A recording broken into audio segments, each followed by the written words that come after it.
Jophiel's Blood, written by Gil Hough, narrated by the author, Gil Hough. The first novella in The Throne of Hearts. Cover art and design by German Creative. Discover more about the author at gilhough.com. I hope you enjoy the story. Chapter 1. Choice Cut. A local deputy waved Jesse to the right as he pulled into the old industrial site's visitor parking lot. The deputy, who wore a battered old neon vest over his uniform, signaled him to follow around the corner of the building. As Jesse followed around the side of the old stained brick building, he tried to figure out what the place had been used for before it had been abandoned. Whatever its use, it must have required moving things that were both very heavy and large. The huge rusting cranes all over the place made that clear. Jesse finally made it to the other side of the complex after lots of winding around the rambling building. There he saw a vast structure of rusting steel beams leading from the back of the site down to the Tennessee River. The rusted cranes could have reached far into the river to load barges from right out of the building's massive doors, which were cracked open.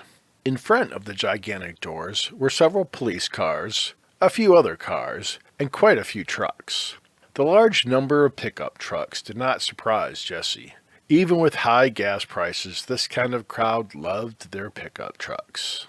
After pulling up to the side, Jesse climbed out of his old blue Saturn Vue, a practical SUV with too many miles and in desperate need of some quality time in a shop.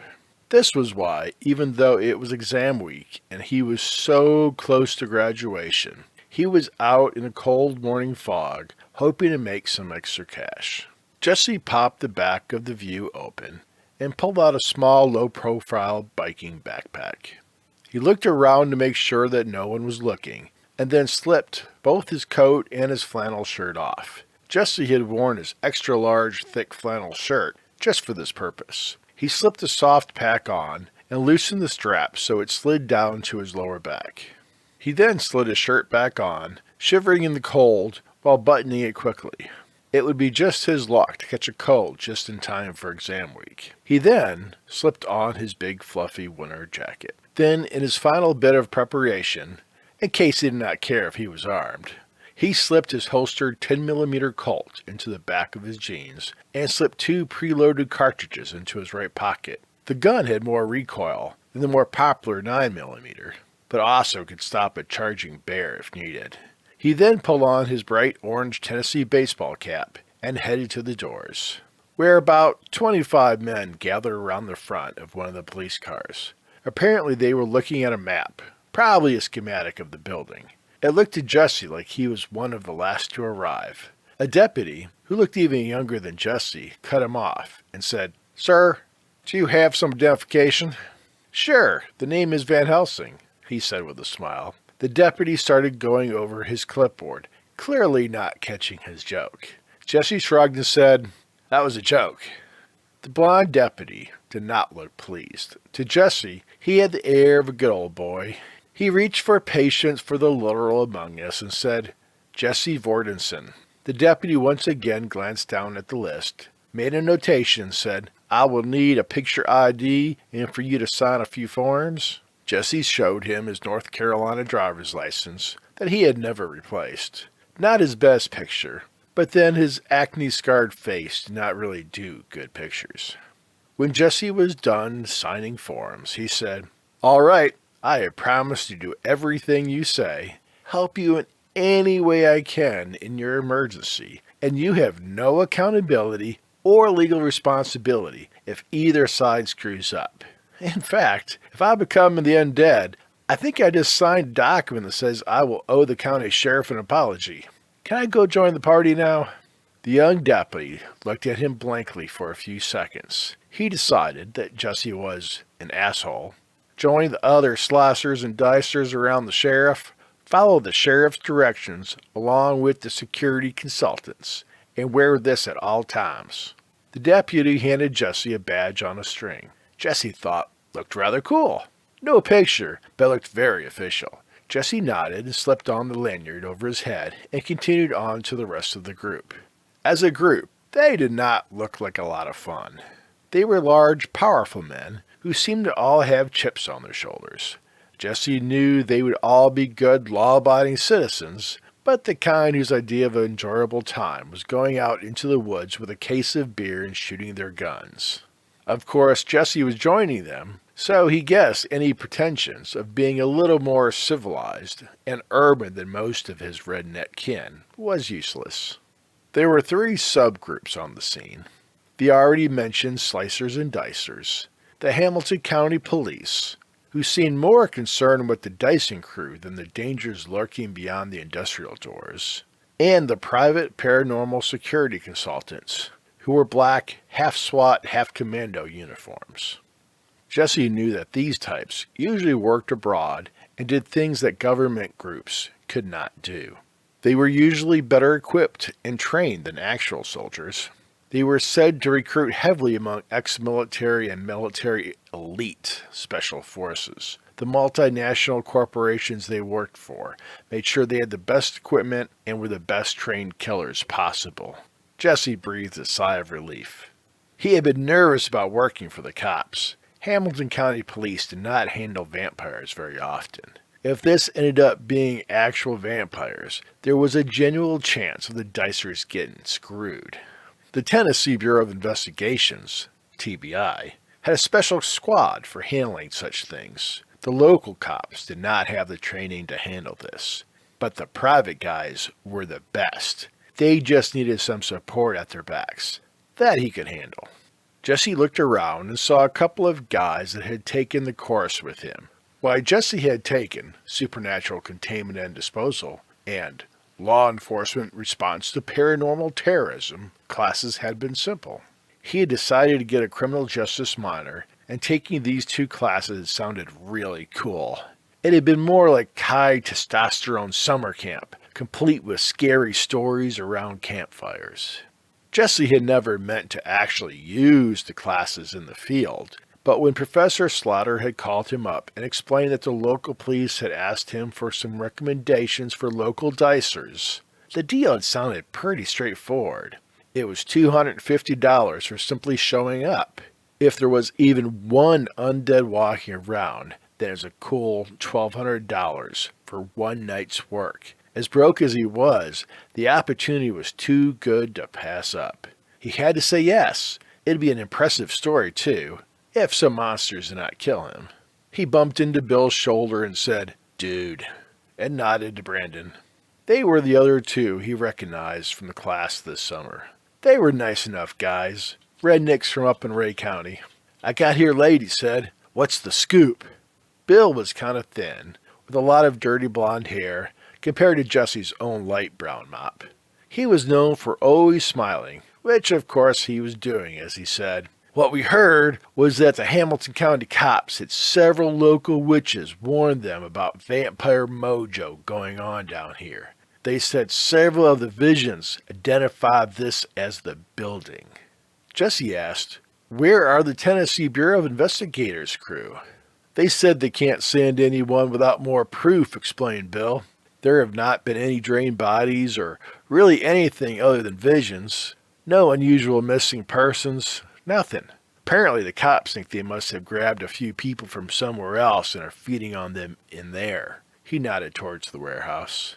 Brandon had a buzz cut and was a bit overweight. He was the only one of the 3 who was planning to get into law enforcement. He concluded the update. Captain Halson was able to get the city and county to spend some emergency money to hire a team to go in and find the vamps. We of course, are being brought in to slice and dice after the pros take them down.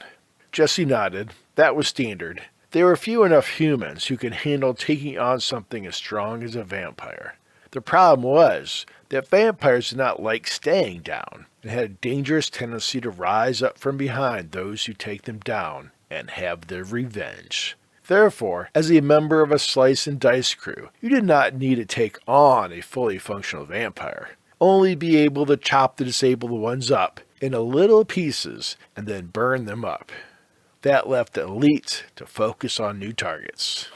There was one major flaw into being a part of a slice and dice crew.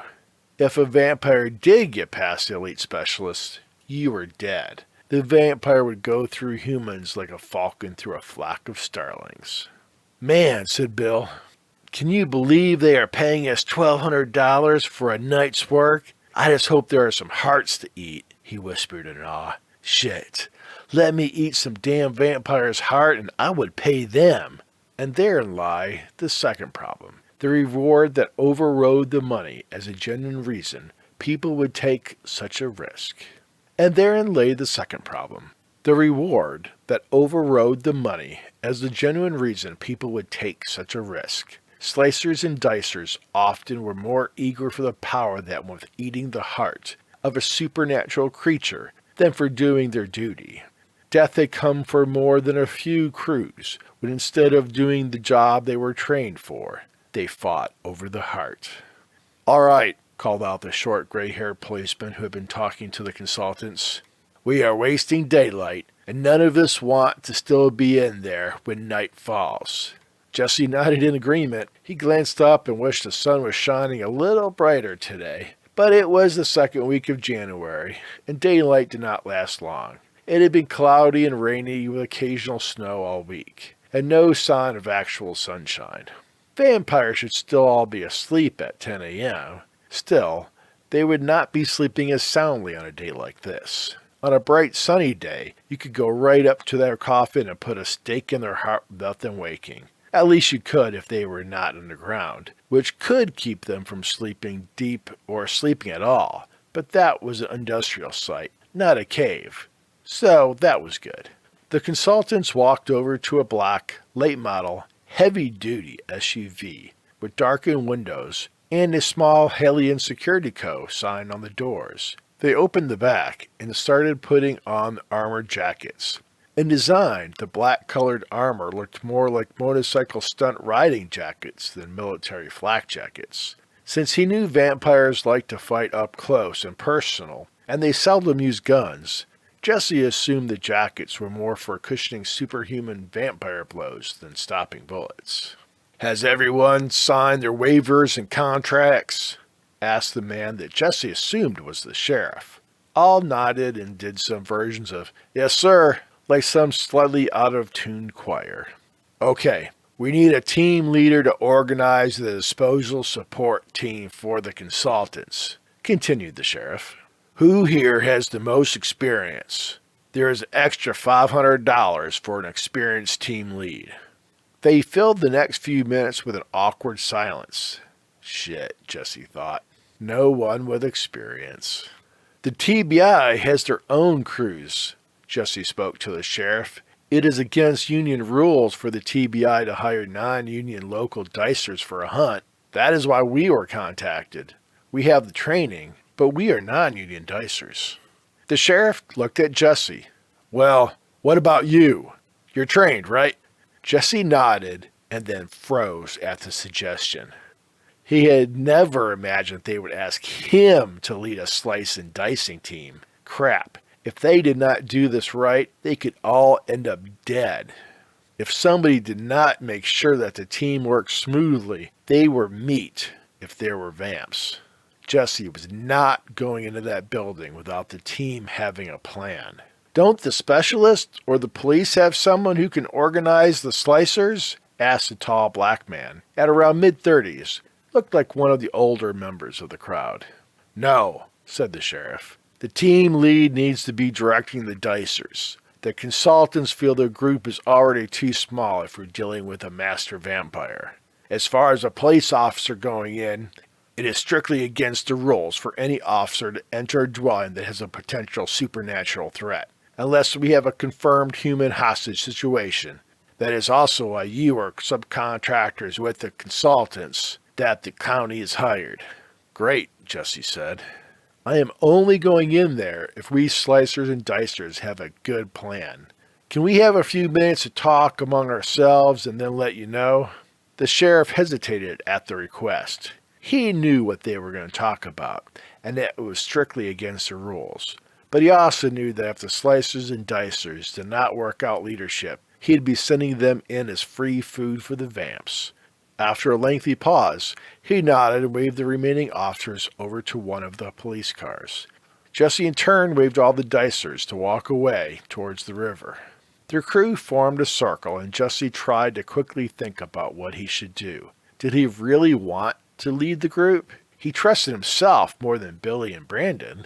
All right, guys and girls, I know for one that I'm not going in there without us working as a team.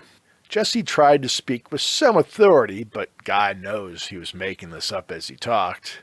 I am not going in there unless we have our shit together, or our part of this could be an awful scene in a horror movie. He paused for a minute, waiting for someone else to speak up. When no one did, he continued, Okay, let's put our cards on the table. There are 3 reasons for any of us to go in there. 1, the money is sweet. 2, we are all a bunch of thrill-seeking morons. And 3, we want some of the vampire's power. And the only way to get that power is to have lunch on the heart of a freshly killed vamp. He added, but if we all fight over the heart of the first vamp the specialists take out, the second and third vamps will rise up and slice us up. My suggestion is that we all agree ahead of time who gets to eat any hearts. My suggestion is seniority. The older guys among us are going to get the fewest chances at this, so we form a line of the oldest. We work in teams of 4 for each body we get, with 1 senior in each group. As we slice and dice, the senior gets a chance to eat the heart. If he does not barf it up, he will be the man when he recovers. That's bullshit. I say we draw straws or something, said a young guy to Jesse's right. There were a lot of sounds of agreement in the crowd. Look, Jesse said, any way we do this, there are going to be some winners and some losers. Seniority is the fairest way to do it. I will pull myself out of having a chance. If I'm going to be leading, I can't be dicing myself, so I am out of the running. I will let someone else do it in a different way, but they also have to agree not to eat a heart of power themselves. Is there someone else willing to step aside and run this show? He was hoping there was and looked around to see if anyone else would step up. No one did, though. All right, I am only doing this if everyone here agrees. Everyone who agrees that I lead and we do it by seniority, raise your hand. Most raised their hands up right away. A few hesitated, but after a few ugly stares, followed suit. Crap, Jesse thought. I hope I don't blow this. Well, fuck, Jesse said. It looks like I get to play team captain. Can I assume that everyone here has passed a certified course on supernatural disposal? He asked, using the more informal term, rather than the slicing and dicing slang. After a pause, a woman's voice said, No, I have not. She stepped out of the crowd. She had been standing in the back of the group, and in her wool cap and bulky winter coat, had blended in with the rest of the men, but her baggy neon orange pants did not blend in at all. Jesse saw that she was a young black woman, 5'10" or 5'11". She was very black, not the mixed-race caramel color of most American blacks, but the deep, almost reflective black of a woman of full African heritage. She was also an extremely beautiful young woman, though her expression was not friendly.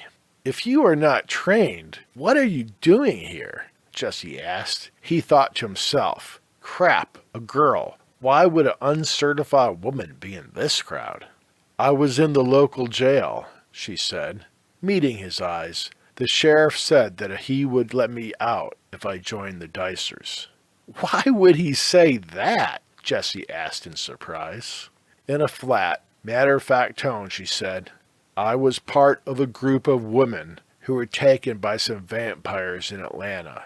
I proved resistant to their mind powers. I was able to get out, but I had to kill some humans to do it.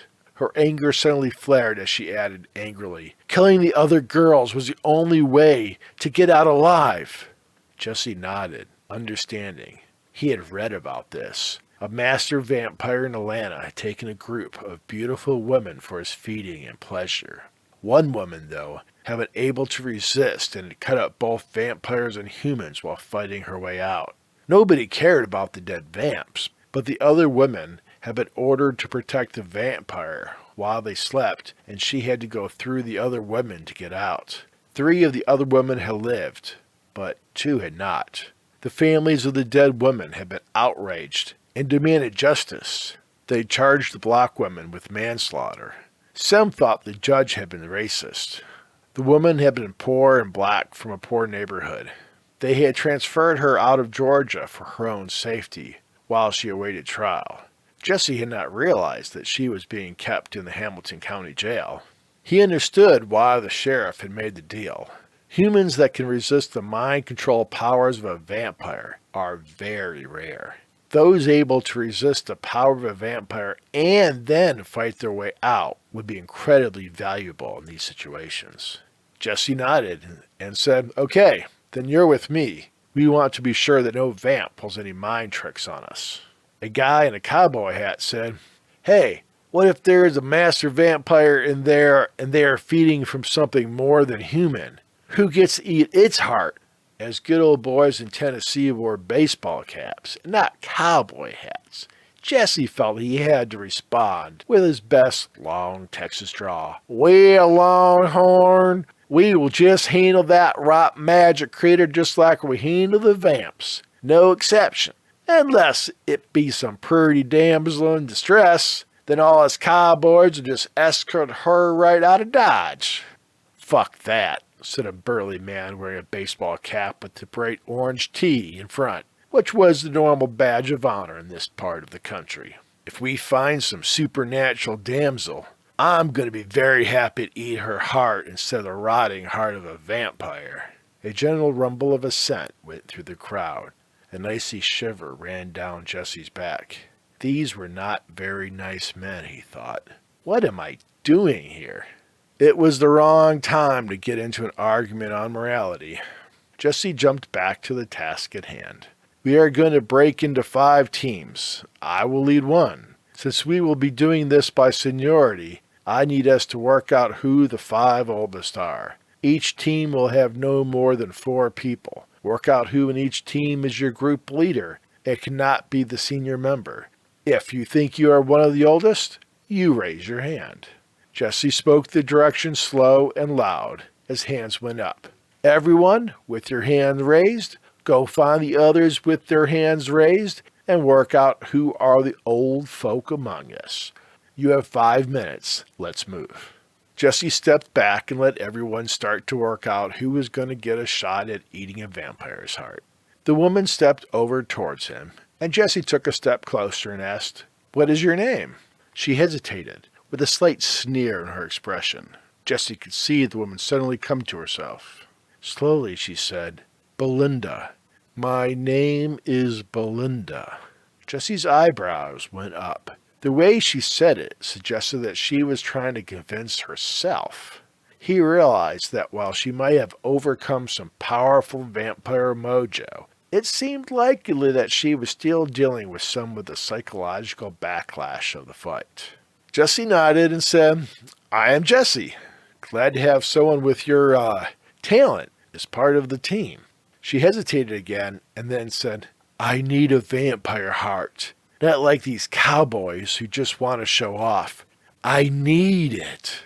Her voice spoke in equal parts desperation and determination. Then she just looked at Jesse.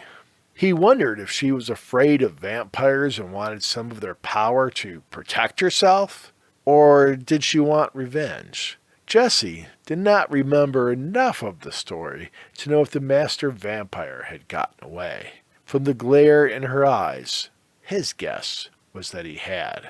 Jesse finally nodded and said, "If it works out, I will see about getting you some fresh, well, no, I guess half-rotted and undead, blood pudding with all the fixings for you just like my grandma used to make for Thanksgiving." He smiled back at her grim expression with his most irritating smart-ass smile. She just continued to glare. He finally gave up and said, "Oh, I guess that was pumpkin, not vampire." Jesse glanced around It looked like the boys had mostly worked out who the 5 oldest were. Now everyone else was jockeying around trying to pick who was going to be on whose team. Just like one big game of dodgeball, except it would be chainsaws being thrown around, not rubber balls. Jesse spent the next few minutes playing gym coach, trying to set up even teams and making sure everyone knew the rules. He quickly became frustrated with all the egos, all the quiet requests to get ahead of the line in the vampire cafeteria, but no one equaled Belinda's level of intensity. After he felt everyone was about as organized as they would get, Jesse headed back to the entrance of the main building. He looked at his cell phone to check the time. It was not yet noon, but to him, the clock was ticking. He did not want to be in that building at night. Not that the myth of vampires being in some death-like coma during the day was completely inaccurate, but as long as they stayed out of direct sunlight, they were more than capable of moving around inside the shadowed interior. But whatever power they had would be a lot stronger at night. As they got back to the entrance, where the private security team and the sheriff waited, Jesse announced their readiness. "Okay, we got ourselves organized. I hope you have the equipment around somewhere for us to do our work." The head of the security team nodded and waved Jesse over to one of the 2 black SUVs with the company logos on the side. This one was a big Ford pickup F-350 with a covered cab. The back opened up with an impressive collection of chainsaws, axes, handsaws, and all the various equipment of a slicing and dicing crew. Included were boxes of thick protective aprons, similar to what a butcher would wear. There was also a pair of red ear protectors with matching safety glasses and caving headlamps. Jesse waved his team of life and death dodgeball players over and made sure everyone had protective clothing before splitting up the equipment. There were 8 of the heavy-duty chainsaws, which made 2 to a team. There were heavy beasts that would tire out even a brawny man. The other members of the 4-man squad each got an axe and several rolls of heavy-duty duct tape. Jesse knew in practice that most of the time they would help move the body for the chainsaw or taking turns with the heavy chainsaws. He also made sure that everyone wore their safety glasses and ear protection. Jesse's team comprised himself, Belinda, and 2 other guys that had not found another team. Jesse gave everyone on his team an axe and duct tape, as they would purely be in support of the other teams. He made sure everyone's flashlights on their headbands were working and sent the team over to stand by the building. As the slicers and dicers were getting equipped, so were the 6 members of the private security teams. After pulling on their armored jackets, they slid armored pants over their regular pants, providing full protection from blunt trauma. The pants had armor straps and sheaths with lots of knife handles sticking out. They pulled over their heads black ski masks with cutouts for eyes and mouth. Jesse knew these served no purpose of protection, at least not from vampires. The masks protected them from the media. If a security man came out of a building covered in blood, he did not want his face all over the papers. Last, they slipped on small high-tech goggles, and then black helmets with mounted lights on the front. 4 men carried large-barreled shotguns. The leader and 1 other man each carried a short, fat-barreled assault rifle. All 6 security members carried their weapons like they knew how to use them. If the vamps were expecting that their only trouble might be from the local cops, they were about to get a very nasty surprise. Sooner than Jesse wanted, the security team was ready to go in. Jesse paused and looked around. He could hear his heart beating. He had to wonder how he ended up in charge of a slice and dice team, even though he felt so not ready for this. So far, he had found no one on the team that seemed to have a clue what to do. Jesse had fooled everyone so far. He took a deep breath and followed the team into the building. As he stepped into the dark, he paused and let his eyes get used to the dark. He saw some cops in the building, mostly standing by the entrance with large flashlights, watching the dark. The security team headed over to a pair of doors. Behind the doors were stairs leading down to a basement. Crap, Jesse thought. Going underground would be a lot more dangerous. There was a rusted metal sign on the wall to the right with a map of underground tunnels. He wondered what its purpose had been. Maybe utilities for the immense building. There also appeared to be an underground storage area. Probably where the sheriff believed the vampires were hiding. Jesse wished that they could just seal the entrance with 10 feet of concrete, but if they were down there, they had to have brought their own food, most likely humans. Jesse went over to the corner, near the doorway down to the tunnels. He waved the first Slicer and Dicer crew over to get ready to set up right there. Jesse would set up various camps ready for bodies as they went in. The first one had the youngest of the senior members, and what Jesse thought was the weakest team. A group of vampires, what some call the Vampire Kiss, seldom exceeded one master and a few servants. They would hopefully never need this camp. The rest of the team members spread around the doors as the security team went in, slow and easy.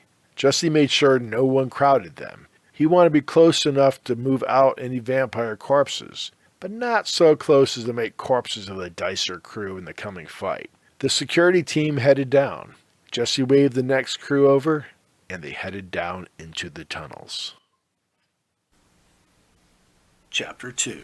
Into the Dungeon of Love. Jesse was impressed with the security team. They moved down the stairs in the hallway in steady but slow motions. A few steps forward, but never without several of the team covering them with overlapping lines of fire from their weapons. They seemed to be having no problems moving, even in the dark with all their equipment. The walls and stairs were all made of concrete. The underground passage was old enough that the concrete had become dank and was streaked with dark, wet stains. The tunnel had a moldy smell that was almost cave-like, but with a hint of rust and artificial odors. At least so far, it was a very simple layout. Just a single underground cement hallway leading into the dark, with nowhere to hide. The security team moved with cat-like grace. They obviously were highly skilled. Jesse had enough martial arts training to see that they were being very careful with their center of balance. If a vampire came at them, it moved faster than a mere human, and they had to be ready. In the dark, the team also seemed to move in a way that hinted at more than human, and Jesse had no doubt they were. The big security companies only recruited those that were both ex-military and had eaten the heart of the supernatural. Eating the hearts of your enemy, of course, is an age-old custom of several human centuries. Of course, it did nothing if the heart you ate was merely human. It was now understood that those old superstitions had come about because of the benefits from eating the hearts of supernatural creatures. Rare, of course, in the modern world, the eating of hearts had not become something widely known until the early 90s, when the internet confirmed too many stories of its benefits to keep it secret. It had since been confirmed that government superpowers had started the practice in the 40s, beginning in Hitler's Germany. For most modern historians, it explained how Germany had managed to conquer most of Europe. This is until the Allies figured out what was going on and had come up with their own supernatural enhanced troops. After the war, the practice was widely condemned and outlawed, made illegal by secret international treaty. With the use of the internet becoming the ultimate Freedom of Information Act, the secret had escaped. Now most people dreamed of eating the hearts of a supernatural creature. Of course, only a few number did more than dream.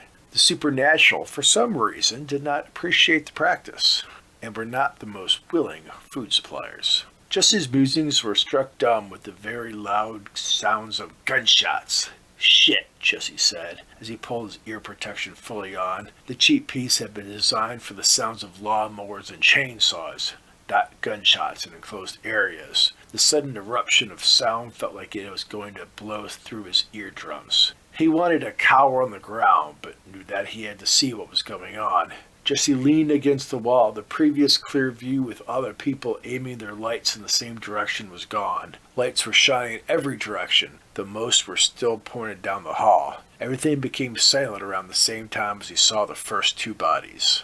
He thought both were male, but telling much more was impossible. They were missing huge chunks from their bodies. Blood and body parts seemed to be everywhere in the tunnel. The security team moved forward. One of the last two looked back at him and waved at the two bodies. At first, Jesse just looked at the man. He then nodded absently and headed over. As soon as he saw Jesse moving, the security member retook his position. Jesse stared at the nearest body. He supposed they had been vampires. How the hell could you tell when that kind of firepower tore a body up that way? He knew the answer to his question, though he could not get himself moving. Then Belinda was squatting next to him. She flipped over the body and started binding his arms over and over with duct tape. He thought, shit, she was not even trained, but she was keeping her head. Jesse reached down with his gloved hands. He flipped the other body over and started fumbling for his duct tape and started binding the arms of the body behind it. A couple of the other team members stumbled over and Belinda had them tape up the legs and mouth.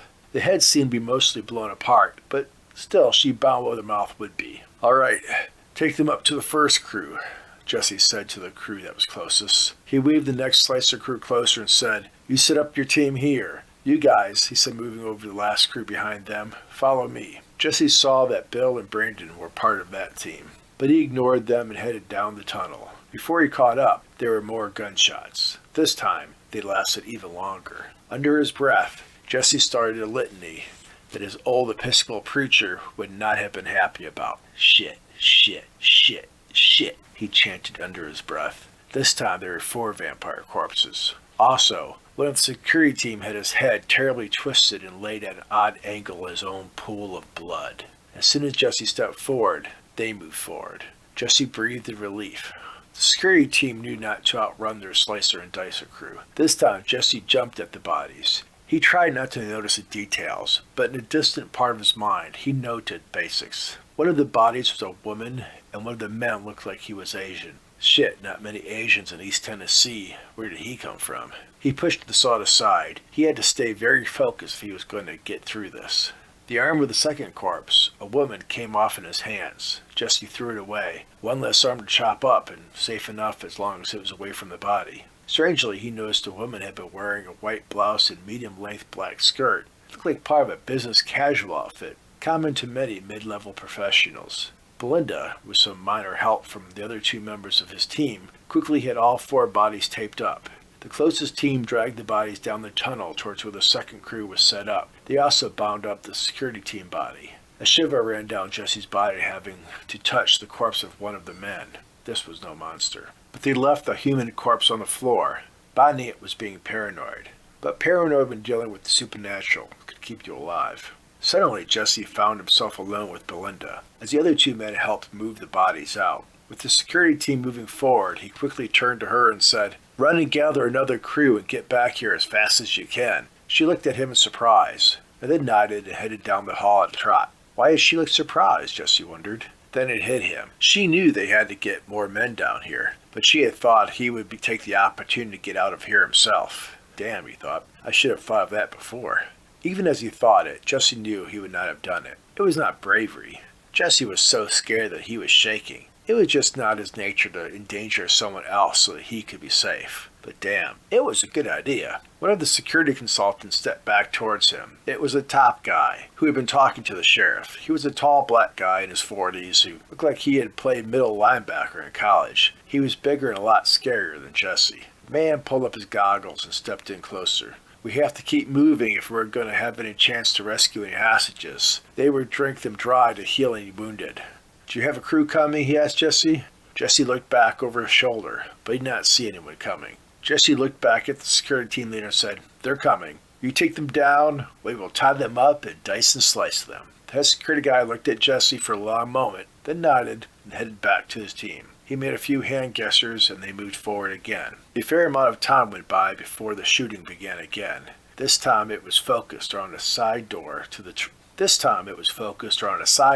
right. It went on for a while. Around the time it started, Belinda returned with a team of 4 guys. 2 of them had the big chainsaws. The team included Brandon and Billy. He was so happy to see them. Jesse wanted to kiss Belinda and hug the guys. He kept his head and instead asked, how's it going back there? Bad, said Belinda. The first guy up chugged the hard and wanted to cut into the front of the line for another. A bit of a fight broke out. He got his face smashed up.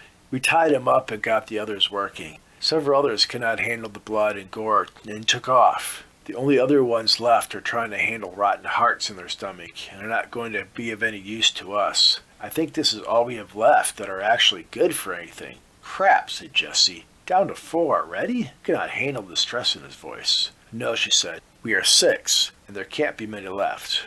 Jessie nodded and took a deep breath. She was right. This kiss of vampires was already a lot bigger than he would have guessed. He had to handle his emotions. The crew was looking at Jessie with alarm. As the gunshot started again, he tried to hide his own fear. Jessie reached for something calm to say to his crew and came up with the macho locker room classic. Boys, this is going to get us laid by more girls at school than the fucking quarterback gets. The guys returned a few smiles at his lame attempt to lighten things up, and Billy, damn his improbable small brain, actually looked up in excitement at the idea. But Jessie felt Belinda pull away at his chauvinistic joke. Damn, she was clearly the best of the crew for handling this mess down here, and here he was pissing her off. Jessie tried to think of a female equivalent joke to balance the damage, but his creativity was low. He gave up and they headed close to the fading gunshots and the carnage. The doorway opened to a small room, with the fighting over it and 2 more dead vampires and 4 very still humans. They were spread eagle on 4 small matching cots. Of the remaining security team, one was favoring an ankle and another was holding his arm funny.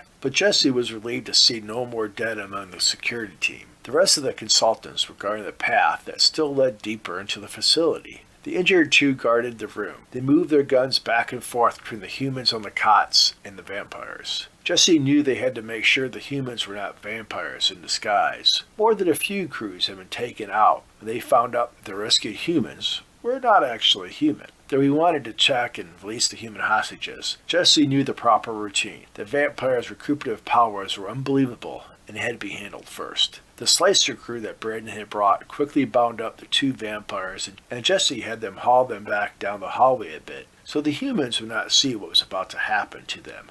Not that any showed any awareness.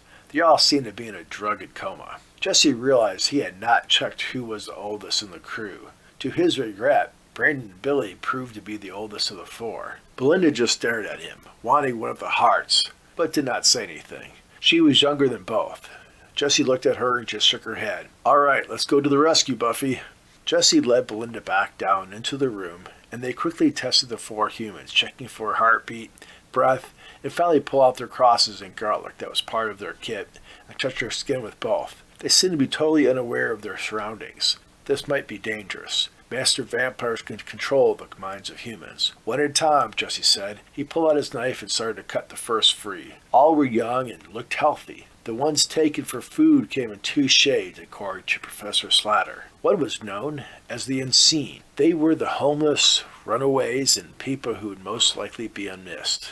The other kind was young, healthy, and attractive. The general rule was that the weak vampires would take the weak and the unseen. Strong ones would take the healthy and tasty ones. Jessie thought, crap. First time doing this and I would run into the strong kind.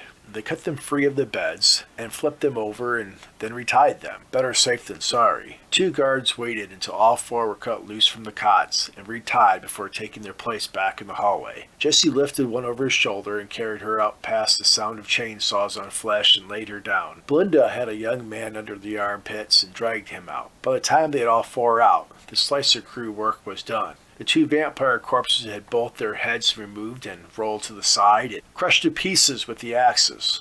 All 4 extremities were removed, and the chainsaw cut a slice on either side of the rib cage around the heart. Bill and Brandon were both pretty much lying in blood and body fluids, both faces and hands covered in matching blood. Both were working very hard to eat the raw hearts without throwing up. It was a scene that belonged in hell, not on earth. The other 2 stood against the wall with pale expressions. Good news, guys, Jessie said, grabbing them and pulling them over to the 4 unconscious humans. It looks like you 2 get to play rescuing heroes. We tested them. They are human. They might be under mind control, so you have to be careful. But you get to take them to the surface. I don't know how, but drag them any way you can and get them to safety. Jessie grabbed them and looked in their eyes. Can you do this? Can you rescue them from this madhouse and get them out? Jessie emphasized the word out. They took their eyes off the bodies of the human feasters and both nodded. Their faces were gaining some color at the idea of getting out.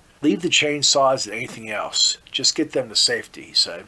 Jesse grabbed the 2 heavy chainsaws and handed one to Belinda. She clearly had trouble with the weight. "We need to keep slicing and dicing, or the security team is dead. Come on." To his surprise, she laughed. The voice was a little off-key and a little bit of a giggle in it. "Damn, you got some balls," she said. "I thought you were just a college kid out for kicks there at first, but you got balls the size of my mama's." She smiled, the first real open smile he had seen from her, and she said, "Let's go, big boy."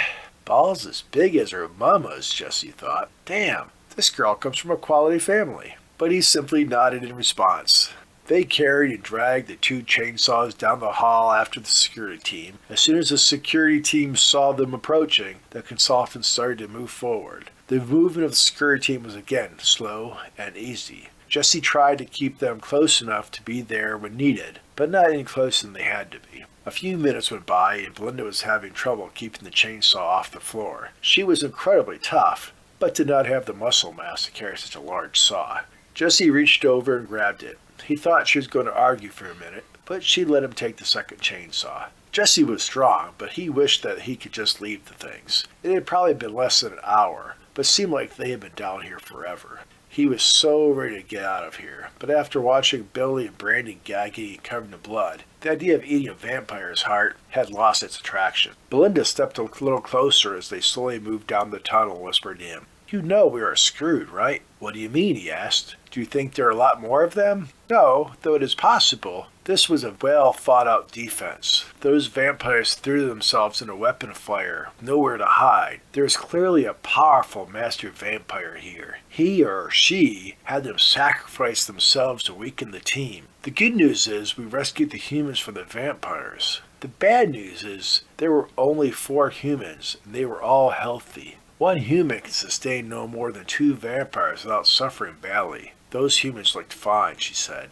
Jesse nodded. He thought he was beyond being afraid, but what she said jived with what he had learned in class, and they were willing to sacrifice themselves for someone. "There is a master down here," he said with dread. "Yeah," said Belinda. "That and the fact that vampires will always defend their food is some sort of instinct. So I think that was only the food for the regular vampires. I think we have a master down here, and probably one that is feeding on a supernatural being of some sort. That means it is going to be a very powerful vampire, and it has nowhere to run except through us." She looked at Jesse as she said that last. She looked straight into his eyes. They shared a mutual understanding, and both kept moving forward. Neither of them was willing to run because they were afraid. If they were in agreement, there was a very good reason to be afraid. "So we are screwed," said Jesse. "Yep," she said, but she showed no signs of running, even with the explanation. Jesse suddenly realized she had spoken up to make sure he understood what they were up against, in case he wanted to run. He had not pulled the facts together, but damn if he was going to leave her and the security consultants down here. A few minutes later, Jesse was trying to find a more comfortable way to carry the chainsaws when the gunshots started again. At first, the guns sounded with a great roar, as they did the first time he heard them. Then the sound resonated up and down in great waves. Jesse could see that once again the battle was through a doorway to the right. He could only see 2 people outside the door. They mostly seemed to be watching the hallway, making sure they were not jumped from behind. At one point, he saw the guard close to the door turn and shoot inside, only to be waved off by the other guard. They both turned to cover the hallway again.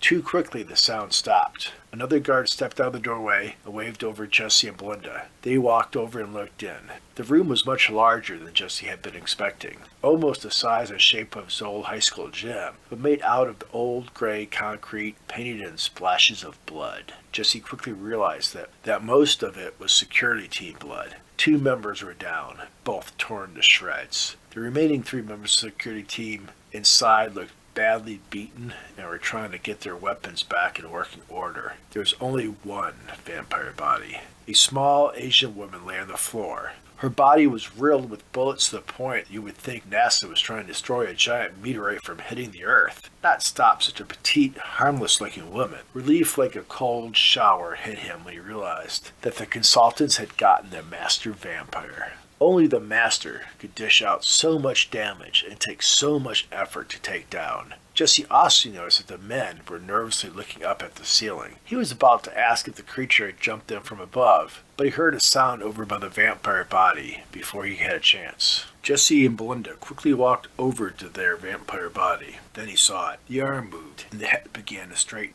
Jesse ran over clumsily, dropping one chainsaw. He pawed at the handle of the other. For half a second, he realized that he had not taken the time to check his controls to make sure he knew how to start the machine. That mistake could kill him if he could not get it quickly started. Unlike all the previous vampires, this one was healing before his eyes. Wounds closing, muscles filling out, the organs pulling themselves in. A terrible neck wound that had all but separated the head from the body now coalesced to close. Luckily, the chainsaw had been on recently and was still warm. It started with Jesse's first pull. He immediately dropped the roaring chainsaw on the vampire's head. Jesse had almost no control at that angle. He quickly shifted his hands to a more proper hold as it cut into the skull. He then pulled it out of the half-chopped skull and quickly cut through the neck, kicked the head away from the body. To his horror, the rest of the body continued to pull itself together. Jesse reflectively pointed the saw towards the vampire's left arm at the shoulder. As he moved to cut the right arm off, Belinda was suddenly there, cutting away, so Jesse moved to work the legs off. He glanced up as he finished the legs. Belinda was holding the trunk of the body down with her foot as she cut a square shape into the vampire's ribs above the heart. Jesse quit cutting and took in the sight. He sat in an underground room painted in blood smears, and two human bodies lay crumbled on the floor. One back had been slashed apart to the spine, ribs peeking out of the terrible wounds in odd ways. Blood was streaming along the wall. The other body looked like it had been grabbed and driven head first through the cement wall. The wall had won the battle, and there was a terrible flatness to the front of the body from the incredible power of the strike. Jesse had just chopped up a body that had once belonged to a woman. So why was he so appalled to see a woman he had only recently met and only shared a few words with, getting ready to eat a vampire's heart? She had told him that she had wanted this. His memory flashed back to the sight of Brandon and Billy gagging on rotten blood and heart, and he just shivered. He so needed to get out of the hellhole in which he had found himself.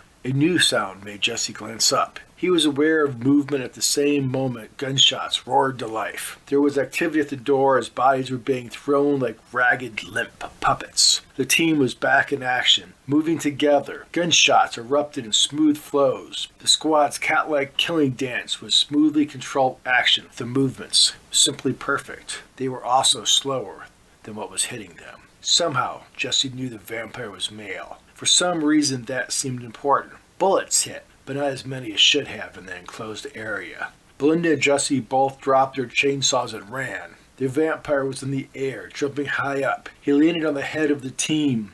The vampire was in the air, jumping high up. He landed on the leader of the team, the powerfully built black man. The vampire grabbed both the consultant's arm and tore them right off. Jesse's litany came back. He was whispering, "Shit, shit, shit," as he ran. They needed to get out. Jesse grabbed Belinda's arm and pulled her towards the door. He heard the terrible sound of another human being being shredded. Vampire kiss with two freaky master vampires? He had never heard of this before. Belinda and Jesse's momentum going through the door was such that they could not help but crash into the opposite wall. They would never make it out alive. The vampire was too fast. As soon as he finished with the consultants, the two of them were toast. Jesse reached under his shirt and tried to release his backpack. He realized he could not do it with his work gloves on, so he tore them off. He then released the backpack that he had put on in the car and yanked it open. Inside were two oddly shaped clamps and a thin cable. He ran to the door and slipped the two clamps over both sides of the heavy metal frame of the door. They were designed to fit over an average built-to-code door frame. Jesse pushed each clamp tight until they clicked.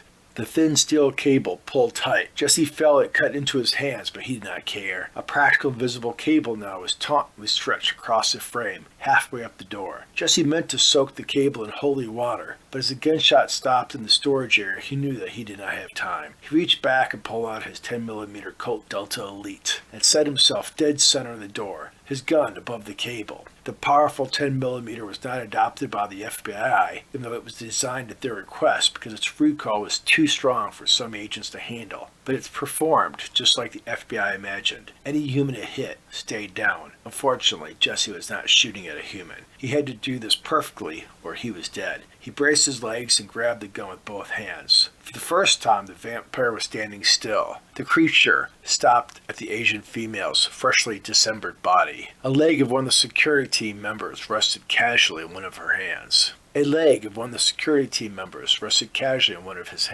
Jesse studied the massive vampire for the first time. The creature was not tall or muscular, but probably would have been attractive in another setting. Jesse noticed its long brown hair, its casual but oblivious expensive clothing. In spite of the blood and gore dripping from the creature, Jesse was reminded of some exotic Greek playboy, perhaps a character from a James Bond movie in a Mediterranean casino. Jesse aimed his gun carefully, but fired as fast as he could. He did not have a lot of practice shooting the gun, but at least one bullet hit with the full effect of the heavy 10mm slug. The impact threw the vampire over the woman's corpse. The creature was up as fast as it went down and screamed, "You dare! You dare to try to kill me and the beautiful Mandur?" Jesse kept firing and hit the vampire one more time. This time the vampire was ready for it, and he only staggered for a moment. Belinda was standing at his side. She started uploading one of the security consultant's shotgun at the vampire. Jesse wondered where she had found it. He was afraid she would hit the cable, but she was shooting from the hip, below the wire. Jesse grabbed for the spare clip in his pocket, hit the release on the coat, and snapped the clip into the handle. He started to raise the gun, and then the vampire was simply there. Though he was expecting the move, it was Belinda's blast that knocked them both of them back. Jesse spread his hands and feet out, trying to catch his balance, not caring about being scratched up. He clawed his way back to his feet and raised the gun. Then Jesse saw that sometimes it can be a good thing to buy a crazy gizmo from a right-wing mercenary magazine. The vampire had run at incredible speed and strength right through the cord. The thin, high-tensile cord had used the vampire's own strength and speed against it. The cord had broken, but not until it had cut the vampire in half. The cable had clearly caught the vampire completely by surprise. His lower body and upper body were only attached by a few strings of gore. The top part had turned towards Jesse and the lower in the opposite direction, towards Belinda. Jesse guessed that the vampire tried to look behind when he first felt the cable, while the vampire had shrugged off bullets. Apparently having his spine cut in two was enough to take him down. Amazing enough, the body was still twitching. Jesse looked up and saw that Belinda was on the other side of the body and was raising up her shotgun. Jesse stepped up behind the upper body and emptied half of his clip of 10mm slugs into the skull. He stepped back, and Belinda added 2 of the shells into the body. While he checked his ammo, she went to get one of his chainsaws. As he covered the body with his gun, she cut off its arms. He then sheathed his gun and got the other chainsaw and helped her finish the job. To his surprise, she also cut a square into the master vampire's chest. She then let go of the trigger and let the chainsaw die. For a long second after the sound of the chainsaws died, neither of them said anything. Belinda broke the silence. "I can't seem to get away from this shit. If it isn't going to leave me alone, then I need to get stronger. We have 2 sliced up master vamps. I will eat the first. You can have this one." She walked back over to the other vampire's body. He heard her saying something. From the tone, he imagined it was a swear word. She turned the chainsaw back on and started cutting the Asian's chest open again. It must have already healed the previous opening. Both of these were far stronger than the other vampires had been. Jesse watched her pull the bones free and reach into its chest and feel around. He then heard a sound. It should have caused him to jump straight into the air. Except he was exhausted and did not have any energy to jump. He stared down and saw that the other vampire was starting to heal, just like the woman's body had. Jesse wondered what would happen with its head removed. As he glanced at the head, he noticed that it was not a smashed-up ruin anymore. He had to both finish the job and dice this monster, or he had to eat his heart and take its power. Jesse wanted to just stand there a while. He knew this was one of those life-changing moments. He thought he should take time to make sure he wanted this, but Jesse also knew that he did not have any time. He also wanted to make sure that by some miracle, none of the consultants were alive. Jesse knew that was a vain hope. He wanted to get out of these tunnels, but he could not leave Belinda down here alone. Most people think they would not hesitate to eat a supernatural heart, but there was something wrong, something barbaric about the act that repulsed Jesse. But against his gut instinct was the knowledge that this was a master vampire. Humans only took a percentage of the supernatural power by eating the creature's heart, but the stronger the supernatural, the more it contained. Jesse had gotten unbelievable lucky today. A cool article that he had read in a magazine as part of his final class project had worked. He would not have paid for the door clip if he had not needed the A in his final project.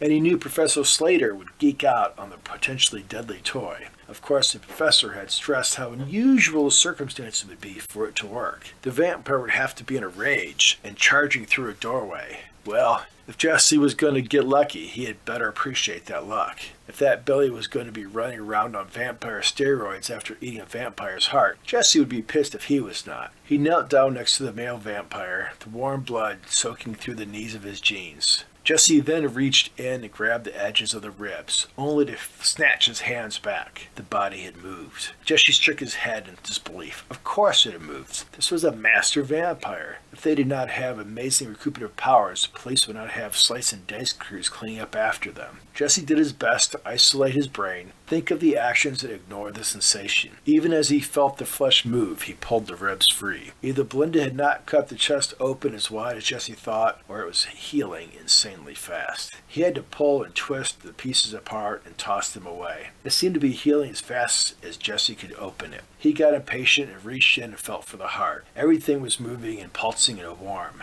Jesse could feel the wound healing around his hand. He breathed deep and refused to panic. He had never heard of someone getting their hands sealed into a vampire's chest. Jesse then felt the heart, a round, smooth muscle with the spokes of arteries around it. With a firm grip on it with one hand and pulled his hunting knife free with the other, he cut the heart out of the chest. Jesse was careful to pull it out in such a way as to keep the blood from spilling out. While the rest of the blood would do no good, the heart's blood was a critical part of the ceremony of power, as some called it. The words held too much dignity for such an act of barbarianism. He lowered his head down and with a quick, clearing breath, he lifted it to his mouth and drank the blood from the heart. It was warm and glowing and totally overwhelming. He immediately wanted to spit it out. Instead, with his hands and his knife cutting free strips, he started to chew the still pulsating muscles of the heart, choke down the pieces. Jesse had always imagined this moment as gross and sick. It was far, far worse than he had ever thought. The heart still beat, even as he ate it, but at the same time it smelled of rot and death. Jesse looked up at one point and saw Belinda doing the same. At first, he held himself above the vampire's body, but he did not have the strength. Like Billy and Brandon earlier, he quickly found himself lying on the body, covered in its blood. His body screamed to throw up the raw meat and expel the revolting mess. As he finally finished eating the heart, he was caught off guard by the transformation of the vampire's body. As he wiped his hands clean of vampire blood, the body suddenly seemed to rot. Jesse stepped back, and before his eyes, the body became covered in maggots. How that was possible, Jesse had no idea. He went to a nearby door and looked in. Belinda was also up and leaning against a nearby wall, trying not to throw up. The smell of rotting meat caused a new round of gagging in both of them. They somehow managed to keep the hearts and blood down, hanging on to each other. They staggered down the hall, away from the mess. Their headlamps gave them a welcome view of the blood-free hallway as they staggered away from the sense of death. Jesse wanted to go topside to see if they could get some cops down to gather the bodies of the security consultants. He was a little worried that with all the members of the security team down here, they might just plug the entrance and call it a day. The security team deserved more than that. They had died for this contract with the county and deserved a proper burial. Suddenly, Belinda yanked him to a stop, and she began looking around. Jesse did not understand why they had stopped. "We went the wrong way," she said. "What?" Jesse's brain was too garbled by all that had happened to manage more. "We are not walking back the way we came, but deeper into the tunnel." She spoke with certainty and a certain dread. Jesse managed to stand apart from her and thought back. Had they really, in their exhaustion, turned to the right out of the doors and started walking in deeper instead of turning left? "Oh, crap. How could we make such a mistake?" he asked. "Are we being manipulated by a vamp?" "No, I know what that feels like. It is not a vampire. I just felt this was the right way to go. I don't understand how I could make such a mistake." Her voice sounded certain. It was not some vampire power. Maybe it was something else. "A supernatural," said Jesse. "Those master vampires were really strong to take out a whole team of specialists in a closed tunnel during daylight hours. If they were feeding on a supernatural, that would explain how they were so fast." Jesse looked at her. "Could it be calling us?" "Yeah, maybe," she said. "There should be one more of the small rooms off to the side, like the first one, but I think we should turn around and get out of here. I can't handle any more action. I need this power of the heart. If I throw up, I will lose some of it. I can't risk that." "But what if it is something that needs help?" Jesse asked. Maybe we are responding to some sort of magic call for help. We should check it out. Belinda pulled herself away from him and leaned against the wall. I can't. If you're going to go, be quick. I will wait here. But I need out of these tunnels. Please hurry. Jesse nodded and staggered forward. He knew he was pushing his luck. When you get lucky, you ride it and then cut it before it turns on you. Las Vegas was built on the financial bodies of people that have ridden the luck too far. Jesse knew he should turn around and get the hell out, but somehow he knew that something needed help. He had to see what it was. If there was any danger, he was toast. A freaking vampire poodle could take him out at this point.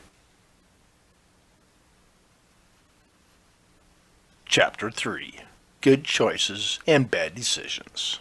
Jesse staggered up to the door, more focused on not throwing up than on watching out for a vampire. I should so not be here right now, Jesse thought. He opened the door, took a deep breath, pulled the Colt out, stepped through. He reached up with his left hand to steady the Delta Elite. It was moving around more than it should. He suddenly thought that the FBI was smart not to adopt this weapon. Tired as he was, it would knock him on his ass when he fired. The room was dark, of course, and was as small as the first room they had encountered. Inside was a large, fancy bed, chairs, and several dressers, but no sign of anyone. Jesse slowly stepped in and noticed the floor felt weird. He looked down to see that he was standing on a very nice, woven oriental rug. Apparently the vampires had been living in some comfort. There was a large candelabrum with impressive candles on a central table, along with a box of matches. He stepped over to the candelabrum and lighted the candles, as his one little headlamp was not doing much. Jesse stepped back into the hallway to check on Belinda. She was down on her knees. He thought she was okay, just struggling not to throw up. The very idea set off a sympathetic reaction, and he could feel bile rising. Jesse clamped down hard on the instinct. He was not going through this hell and then lose the payoff because his stomach did not like it. As much as Jesse was struggling to rule his stomach, he was clearly doing better than her. Probably his size, he guessed. Belinda was tall for a woman, but slim, and not used to eating so much meat at once. At 6'1" and 205 pounds, Jesse ate more than anyone else in his family at Thanksgiving. Not that his mother's Thanksgiving cooking really prepared someone to eat raw vampire hearts. It was probably closer to jail food that Belinda had been eating. Jesse stepped back into the room. From what he had seen of the map, this should be the last room down here. There was nothing else but hallway. Suddenly, he remembered the security team looking up at the ceiling as if the attack from the vampire had come from above. His head shot up, but there was only empty ceiling showing. Nothing but gray cement. As his head lowered, he saw something pale on the wall and glanced over. His heart stopped at the sight. A naked woman was hanging on the wall from chains. She was higher up than he had first realized. Her hands probably 10 feet off the ground. He stepped closer and was struck by her beauty. She was slim, but not like some half-starved runway model. More like a young woman new to womanhood, who had grown up before she had grown out. He guessed her age to be in her late teens. Very long, pale hair fell from her head and partly covered her naked body. Her head rested forward. Apparently she was unconscious. Jesse approached her. She looked exhausted. Her body was slack to the point that he feared she had been drained of blood. As he stepped closer, his headlight shone on her more clearly. He saw her skin was like white marble, smooth and soft-looking, yet there almost seemed to be texture to it, a pattern that he could not quite identify. He climbed up on the large bed that she hung over. It was an ornamental bed with a thick golden cover and lots of throw pillows. It looked like something that should have been in a millionaire's mansion, not an underground storage room in an abandoned industrial site. As he got up on the bed, without conscious thought, his hand reached out and touched her thigh. His fingers slid over her, the softest thing he had ever touched. An early childhood memory flashed in his mind of himself as a young boy touching a window covered in melting frost. His fingers moving lightly over the window felt as if he was not actually touching the glass, as if the glass was melting around his fingertips as they moved across the window. Suddenly the young woman jerked away. Then a voice, the most beautiful voice that Jesse had ever heard. If a voice could simply be music, this was such a voice. Soft and pure, even though she was clearly in distress and terribly tired. "Get away, creature. I am not for such as you," she whispered. Jesse paused as he was caught off guard for a moment, and then said, "I have come to rescue you. I was not sure if you were alive. I should not have touched you. Sorry." He looked up and saw her eyes. They were swirling golden amber. He stopped breathing as he met them, in his awe of her. She looked at Jesse with no fear in her face. He tried to meet her eyes, but she was not really looking at him so much as examining him. "You have eaten a dark heart of power," she whispered. It sounded accusatory. It also spoke of sadness and loss. "A dark heart?" Jesse asked. Clearly she spoke of the vampire heart. He never heard it called that before. The way she spoke the phrase, it sounded like a title. "To kill and eat an entity of power is a sin," saying in a soft whisper. "To eat the heart of a spawn of hell is a sin and invites corruption into your soul. You sacrifice your immortal soul for a few years of power." Jesse somehow knew. Her words were truth. Oh my God, have I really made such a big mistake? He wondered to himself. He wanted to ask her to explain, but before he could think of anything to say, she asked in her musical whisper, "Will you release me from my imprisonment?" "What?" he asked, and then flushed in embarrassment. He did not understand why he was so taken in with the young woman. She was clearly more than mortal, and had been food for the master vampires. But what was she? She seemed both young and old. Her terrible imprisonment was making him feel very protective of her, yet at the same time she seemed so much wiser than him. Jesse put thoughts of her origin aside and glanced around, looking for a way to release her from the chains. The chains ran up the wall to a pair of heavy wheels and then back down. They were attached one to each side of the wall, where metal brackets had been inserted. He jumped over to one on the right side of the bed. It was locked with a regular combination lock, but the chain was heavy, as was the bracket. He looked around hoping to see the numbers listed for the combination, but he saw nothing. Maybe he could find a crowbar or something and bust the lock. The young woman spoke, but she was too quiet and he could not make out anything but the soft musical sound. He jumped back on the bed and she simply said, 12, 32, 41. She knew the combination. Jesse jumped down and tried it. He spun the numbers quickly, 12, 32, 41. But when he pulled, nothing. Jesse took a deep breath, careful to make sure he got the numbers right, and tried again. This time the lock opened. He grabbed the chain and fed it through the wheel. Her right side sank down, but he dared not lower it all the way, afraid the strain on her one side would be too much. A few minutes of going back and forth had her lowered on the bed. He was able to feed the chain through the metal ring on the bands of her wrist and get them off. They could get the manacles off her later. It was not until he picked her up that he noticed the extra pieces. She reacted in pain when he touched the back of her shoulder. He lifted her to the side and examined her back, expecting whip marks. He stared down at what he guessed were the stubs of what had been wings. She was too large to be a fairy, and showed no signs of the reptile look of a demon. That left either something he had never heard of, which was quite possible, or she was an angel. He carefully laid her on the bed. She was very light. It was like lifting a child. "Are you an angel?" he asked. She did not hesitate to answer, though he knew the answer put her life at risk. "I am indeed a messenger for the Lord in heaven." "Shit," he said, falling away from her on the bed. An angel of the Lord? He had never heard of a real one in the flesh. He knew supernaturals of all kinds. Vampires and werewolves, witches and fairies were real. He knew they were rare beings that existed on the edges of a human world from the beginning. But he had never heard of an angel or a demon actually existing in this world in the flesh. This would bring all kinds of shit. He sat on the opposite side of the bed, just staring for a long time, until he was stirred by a less musical voice. "Boss man, I get that she is a hot young thing, but if you are rescuing her, can you stop staring at her? It is gross. She is probably jailbait." Belinda's voice dripped disapproval. She staggered over to the bed and threw a blanket over the naked angel. He jumped off the bed. He had not been staring at the naked angel. His eyes had simply been resting on her pert young body, while he wrestled with cosmically heavy religious issues. "She's an angel," Jesse blurted. That stopped Belinda in her tracks. She simply stopped and stared herself. "My, that is... How can we help you?" asked Belinda. She had been lying very still on the bed, her pale hair half tangling up in the pillows. She did not seem to be in pain, but she did not seem to be very mobile. "I need to get out of this place, somewhere I can rest and heal in safety. You humans are savage beings, and I feel you would try to eat my heart. Belinda's empathic voice overtook the room. No, I am a true believer. You are safe with me. Belinda then turned to Jesse and gave him an angry, accusing stare. He raised up his hands. Hey, I am the guy that said we need to go see if any supernaturals need to be rescued. I don't kill damsels in distress. Or, angels of the one true God.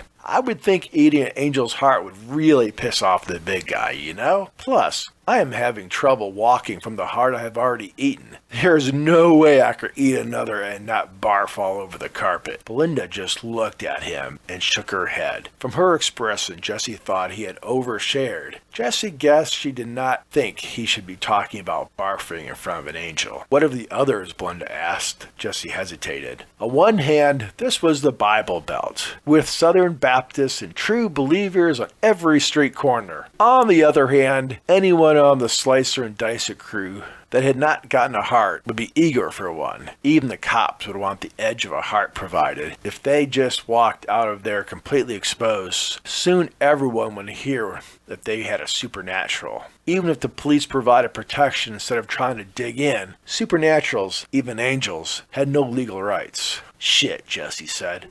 She is right. We need to find a way to sneak you out of here. Otherwise, it'll become a feeding frenzy. No offense, said Belinda, but have you noticed that we are in a tunnel with one entrance and a mob of police waiting there? Is there? Jimmy asked in pretended surprise. His sense of humor failed to connect, especially when he felt another wave of nausea. So, can't you just pop back to heaven? Jesse asked the angel. That is why they removed my wings, the angel replied. They are the manifestation of my ability to ascend to the heavenly realm. Until they heal, I am stuck here in the mortal world. She tried to sit up as she talked, but then sagged back down on the bed. She was clearly in physical distress. Well, is there anything that you can do that might help? Maybe cast a glamour of illusion to hide us as we walk out, Jesse asked. The angel simply shook her head and said, Those are not any of the gifts that I can call upon. Before Jesse could ask what gifts she had that they could call upon, Belinda asked, Do you have a name that we can call you? She raised her chin and with a thoughtful shrug said, I have several names, but one that you can use is Jophiel. Okay, Jophiel, good to meet you. Do you have any gifts that could help us? Maybe you could heal our nausea? I think Belinda would kick me if I puked on an angel, but to be honest, it is hard to focus on anything but not puking. Belinda gave him a hard glare, just before she followed up with a hopeful look to Jophiel. The young-looking angel slowly nodded. I do have healing abilities, but you are not sick and not injured. You have taken a poison into yourself that is not a physical poison, but a connection of your soul to hell. You should both listen to what your body is saying and get rid of the taint as soon as possible. If you agree to this, I might be able to heal some of the worst of the damage. Jesse hesitated. He hated to lose the power, but he sensed that the angel spoke the truth. To his surprise, it was Belinda who spoke up with a simple question. How long for your wings to heal, for you to be safe again? The angel seemed unsurprised by the question. Maybe a few weeks, probably a few months. And until then, you are vulnerable to attack, to have your heart eaten and to be destroyed, Belinda said. Jophiel nodded. I am a servant of the Lord,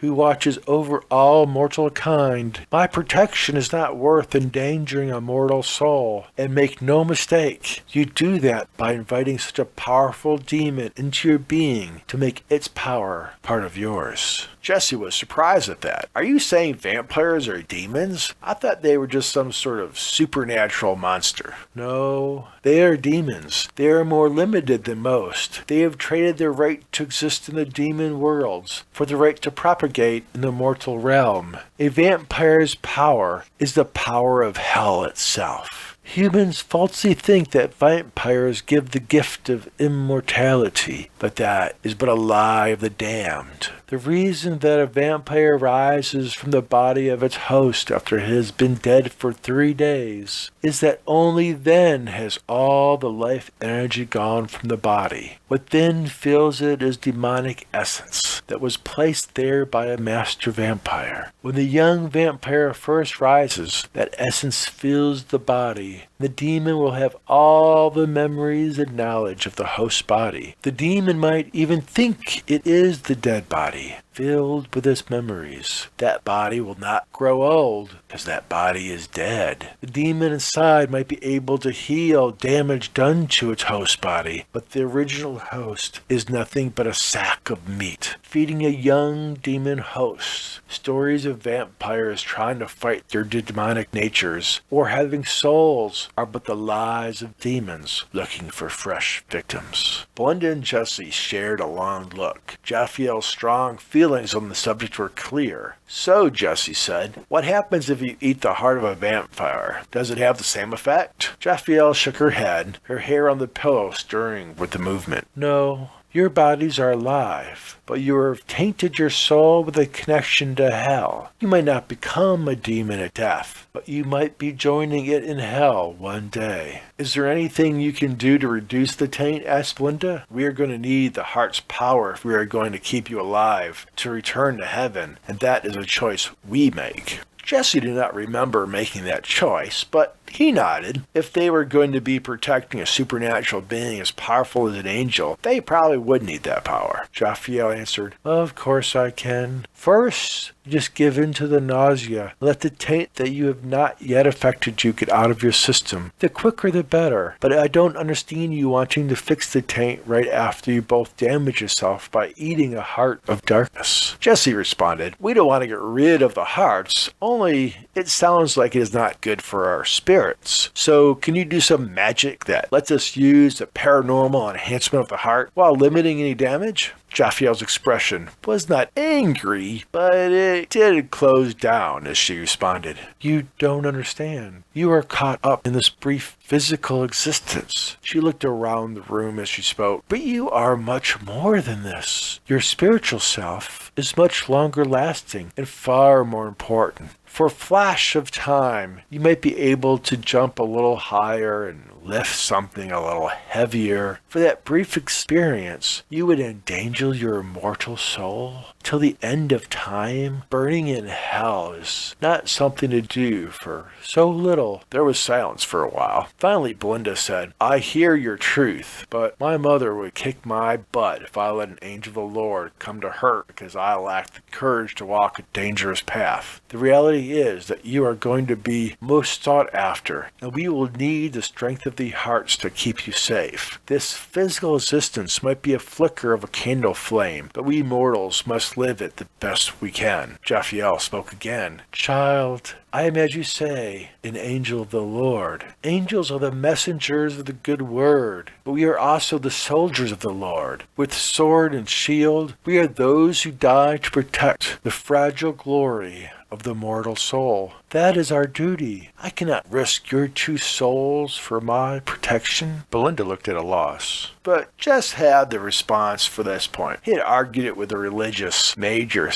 just the other day. But it is our free will that makes us special. The right to choose heaven or hell or believe in nothing at all. Belinda and I choose to take on the power and the taint of a vampire. We will choose to do our best to protect you until you heal enough to return to heaven. Jophiel said nothing at first. Then she simply nodded. I cannot heal your nausea because you are not sick, but I might be able to change part of the nature of the taint. Help me sit up. Both Jesse and Belinda moved forward and carefully helped the angel up on the side of the bed. They were careful to tuck the blanket around her, but leave her back with the clipped wings free, as they were clearly very sensitive. Jophiel waved Jesse forward and down so that he was kneeling in front of her. On one hand, it felt silly, covered in blood, kneeling in an industrial storage room that was decorated like some European boudoir. He knelt in front of what appeared to be a young woman at the end of her teenage years, slim and beautiful, but clearly exhausted. She touched each of his shoulders and then reached up to cup his head. He felt something, a buzzing, a smoothing out, a molding of something inside that he could not describe. He was not sure how long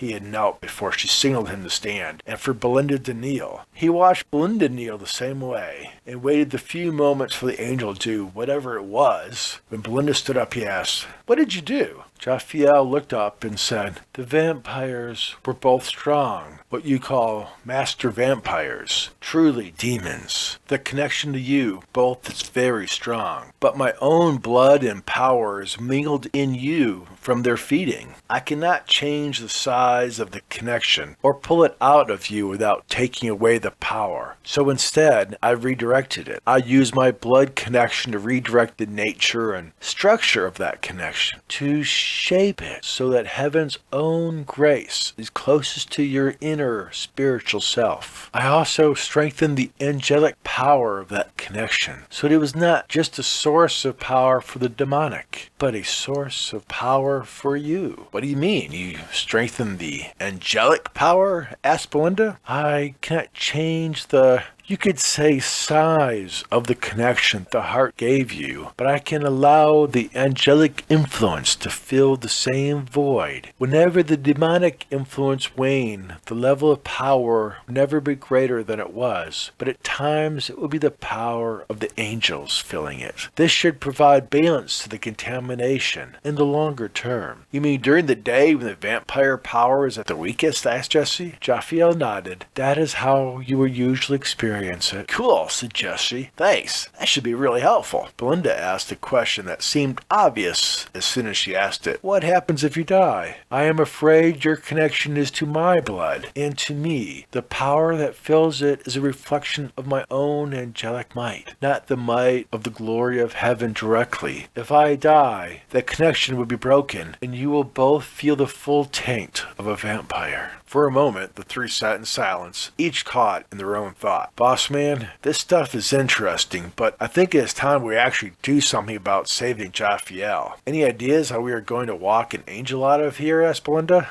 "Actually," said Jesse, "I have a plan." 20 minutes later, two security consultants climbed the stairs out of the tunnels. The largest one carried a third man in his arms. They were still in full combat gear, but the equipment was torn to shreds. Both staggered, clearly exhausted. The two headed right for one of the heavy-duty SUVs, the keys already in the large one's hands. The police chief and several paramedics rushed to follow the two. The chief had to almost physically block the two from getting into the SUV to get them to respond. "Where is Harris?" he demanded. "Dead. That was no small kiss in there, like we've been led to believe. The place was packed with them. We lost everyone but the three of us. But the tunnels are clear except for some puking members of the Slice and Dice crew." "Are you certifying the tunnels are clear?" the police chief asked. As he did, one of the paramedics tried to climb back it to check the third team member, who of course was the angel Jophiel. Jesse kicked the door closed in the face of the startled paramedic. Jesse did not know what certification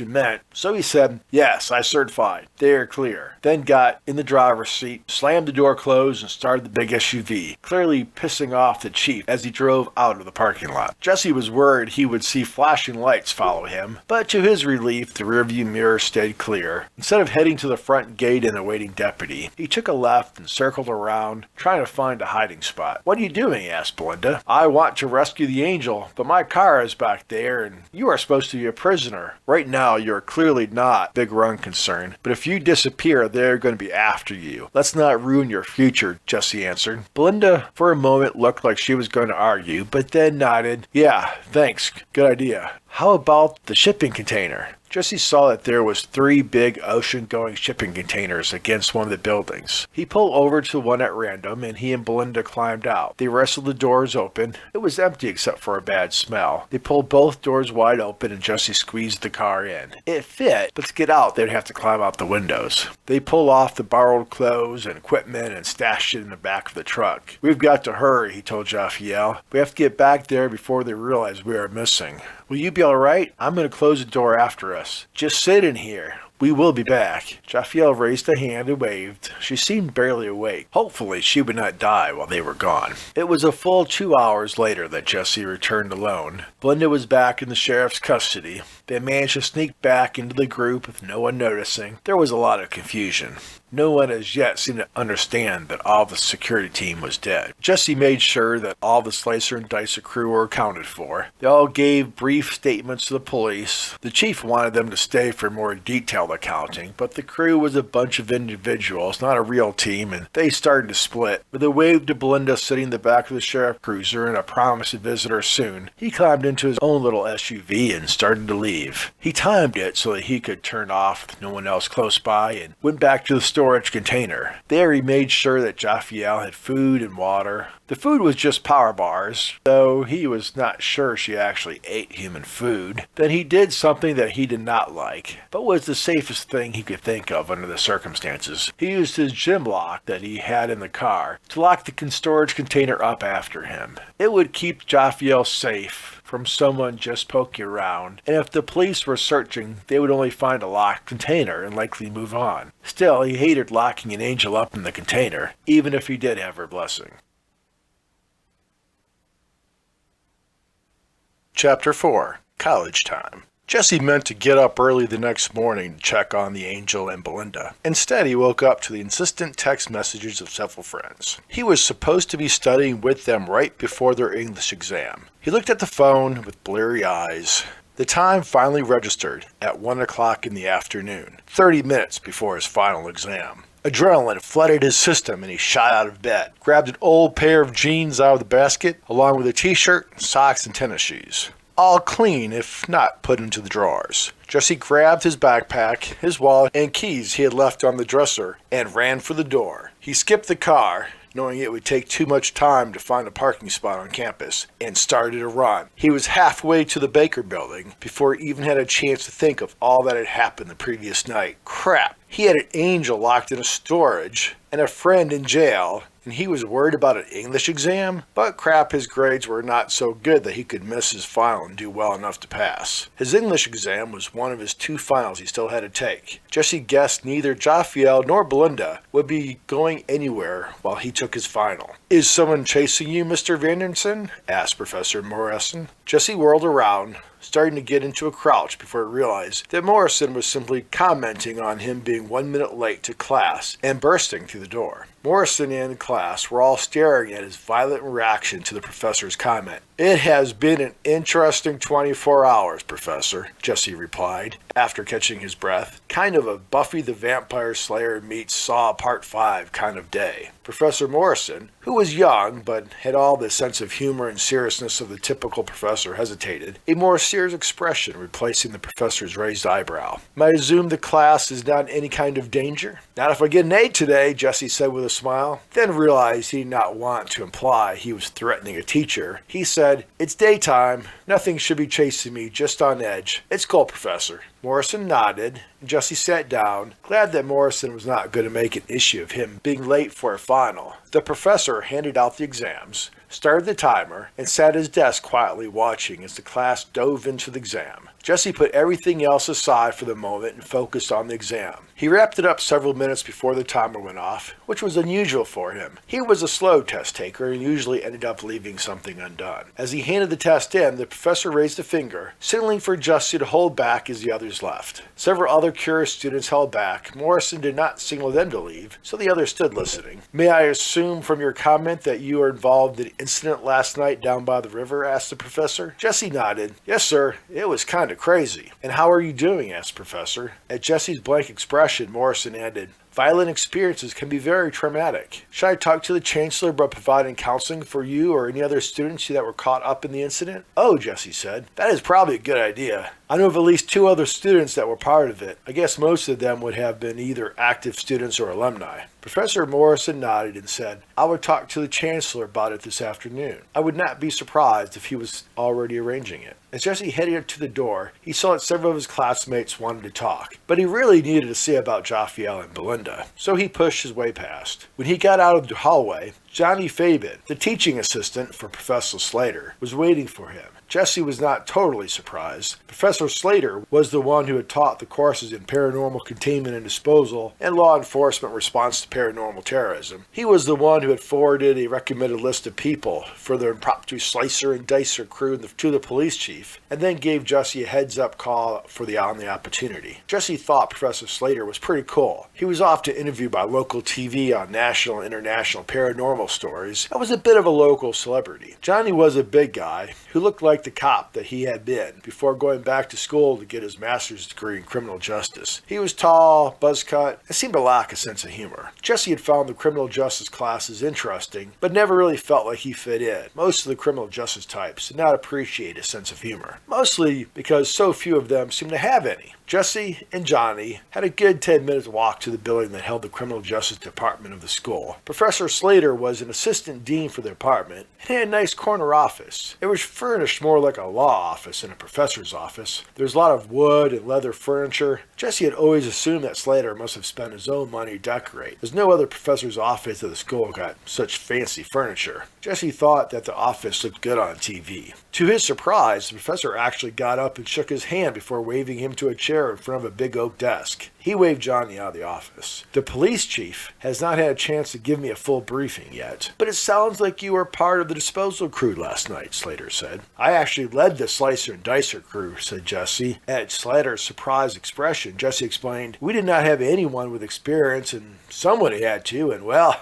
that someone was me. Professor Slater nodded, stroking his goatee. He was an older man, a little overweight, but tall, with graying sideburns. He wore a blue dress shirt and a brown corduroy suit jacket. Please, go over the events. Take your time and try to be detailed, he directed. Jesse nodded, but groaned inside. Damn it, he was in a hurry. He took a deep breath and went over what had happened, or at least the version he and Belinda had decided last night was the best public version. What he told was focused on the events and not on him personally. When Jesse wrapped it up, the professor asked the obvious question, and did you partake? Did I eat the rotting heart of an undead monster, you mean? Jesse asked with his best smile. Yep, but the smell and blood was crazy down in the tunnels. I ended up throwing up a lot of it, so I'm not sure how much benefit I will have, Jesse lied. He and Belinda had both agreed as part of the stories that they would not mention that the hearts they ate were master vampires, and to say that they had both tossed their cookies. It was a half-truth that would be believable, but would hopefully attract less attention than the full truth. Jesse ignored the rephrasing of the question and said, yes, typical. The experience can be far worse than expected. I read an article the other day that sets the number of people that purged the heart at somewhere between 30 to 60%. I actually put the number at the high end. Jesse had a huge urge to comment on an expert opinion from the ivory towers compared to the opinion of someone who had his pants soaked in blood, but he knew if he directed his sense of humor at the professor, he would likely regret it. So, how are you? Asked Slater. I'm okay. I mean, it is pretty bizarre to be back in school taking exams and talking to professors after all the blood and death last night, Jesse said. No, I don't mean how you are emotionally. I mean,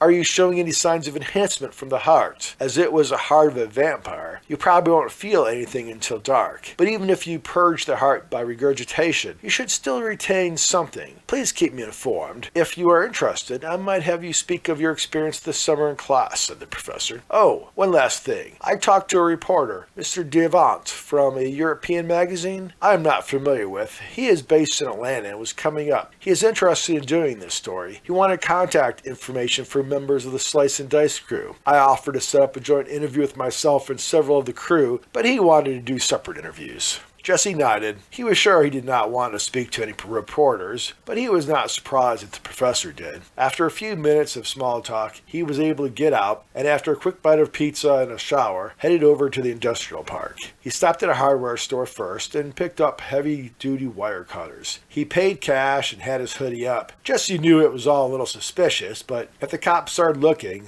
there was no need for him to be too obvious. Jesse was afraid to go out the front gate again. With all the bodies involved, he was sure he'd be locked tight. He was tempted to climb the fence, but he did not think Jophiel would be up to that. So he parked as close as he could at a dead-end street that ended at the river. He was able to walk along the river to the fence that he was pretty sure was part of the same complex. that he had been in last night. As he walked, he was surprised by the teeming nature. There was much rusting metal and crumbling concrete, but he scared up a great blue heron within the first few minutes and almost stepped on a black snake. It was actually the river that looked the most unhealthy, with a sick-looking scum and various plastic bottles floating next to the shoreline. No plant life actually touched the river, though it exploded in grand profusion within a few feet of the river's edge. Jesse stopped to the 8-foot fence topped with barbed wire. He quickly cut a comfortable human-sized hole in it. No alarm went off. This was his first experience breaking and entering. He hoped he would not meet Belinda in jail before his planned visit. Once through the fence, there was no sign of security. He walked carefully, keeping his eyes open. The old complex was huge, and it took him nearly 20 minutes to find the shipping containers. The door slid open with a mild groan. He stopped and listened, but heard nothing. "Jophiel? It's me, Jesse. Are you okay?" He heard nothing. He squeezed in the container and opened the back of the truck. Jophiel lay on the bottom, asleep or unconscious. Her beauty stopped him for a moment. Were all angels so perfect? He should take a picture of her, but he did not reach for the cell phone. Jesse gathered up the angel carefully and lifted her out of the truck. He then gently laid her into the ground so that he could relock the truck and container. As he turned from the container to Jophiel, she looked at him and nodded. He simply nodded back and reached down and picked her up again. Cradling her like a baby, he started to retrace his steps. He was shocked at how light she was. He had been tired last night and not realized how little she weighed. By the time he put her in the passenger seat of his old View, she was looking more awake. He thought that time in the tunnels and then the storage compartment had been hard on her. While her expression showed little emotion, she was definitely doing better. "I'm heading out to the jailhouse to check on Belinda. They are probably going to stop letting people visit soon, so we need to get over there. I don't have time to drop you off at my apartment. Will you be okay to sit in the car?" Jesse asked. Jophiel looked at him for a moment and then asked, "This car will be outside?" Jesse nodded. Yes, the car will be outside." "I will be fine," she said. "Have you drank any water or eaten anything?" he asked. Jophiel just looked at him for a long moment with a confused expression and said, "Why would I do that?"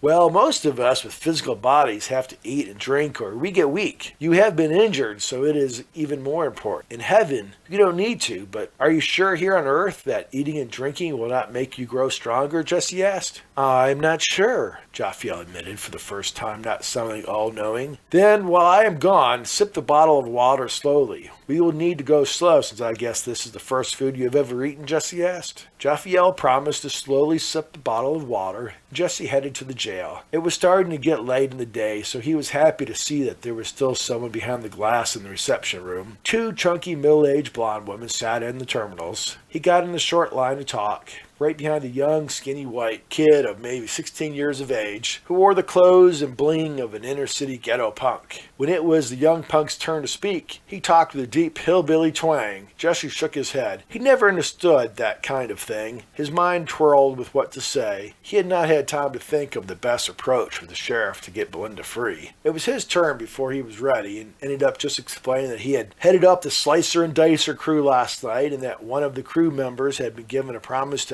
for expedited release for her assistance. He used his college education to come up with a good legal language for let go. He thought he was really being fancy. Jesse was mildly surprised as she dove into action, bringing up information on her computer monitor. She pulled files from cabinets and made phone calls. Jesse was certainly impressed with the hustle. This employee was a good use of taxpayer money. "Here we go," said the portly blonde woman. "Belinda Carmichael. I see that she did indeed fill out some paperwork to provide assistance to the disposal crew. The sheriff has not yet done any paperwork for expedited release, but he did not have to. I would almost say that Miss Carmichael was not wanted to be released pre-trial. Her bond is very reasonable, so the judge must not have seen her as any sort of risk. But someone paid for the bond earlier this afternoon. She is being processed for release as we speak." "Great," said Jesse. "Can I just wait for her here in the waiting room? How long will she be?" "Actually, the sheriff called down and wants to chat with you in the office. If you can leave your name, I can inform Miss Carmichael that if she wishes, she can join you there." Jesse nodded. He got the directions and headed for the 3rd floor. The sheriff's office opened up to a reception desk and a cluster of offices, but the receptionist showed him right into the sheriff's office proper. The sheriff, a thin man in his mid-50s, was on the phone. Jesse looked around the desk as he waited. Instead of the law enforcement stuff one would expect, Jesse saw a lot of pictures of bike races. The photos featured a group of men in tight outfits standing next to their bikes in the mountains. There were also action photos of finish lines. The sheriff was a cycling nut. Jesse thought the sheriff seemed a bit old for such a hobby, but reasoned it was a good way for a policeman to stay in shape. The sheriff looked tired. He hung up the phone and then handed Jesse a blank pad of paper with a pen stuck to it. Good to see you again, Mr. Van Dorsen. I want to thank you for a job well done. You managed to not get any of your crew dead last night. Frankly, considering what happened to the security consultants, that is a near miracle. I want to chat, but before that, would you mind writing down the events of last night, starting as soon as you got into the tunnels? He nodded to the pad. How long do you want it? Jesse asked. As long as it is complete, it does not matter. Just write anything down as you remember it. It's just for the files, but the longer you go without writing it down, the harder it will be to get the details right. Would you like some coffee? He asked. Jesse nodded. Cream and sugar, please.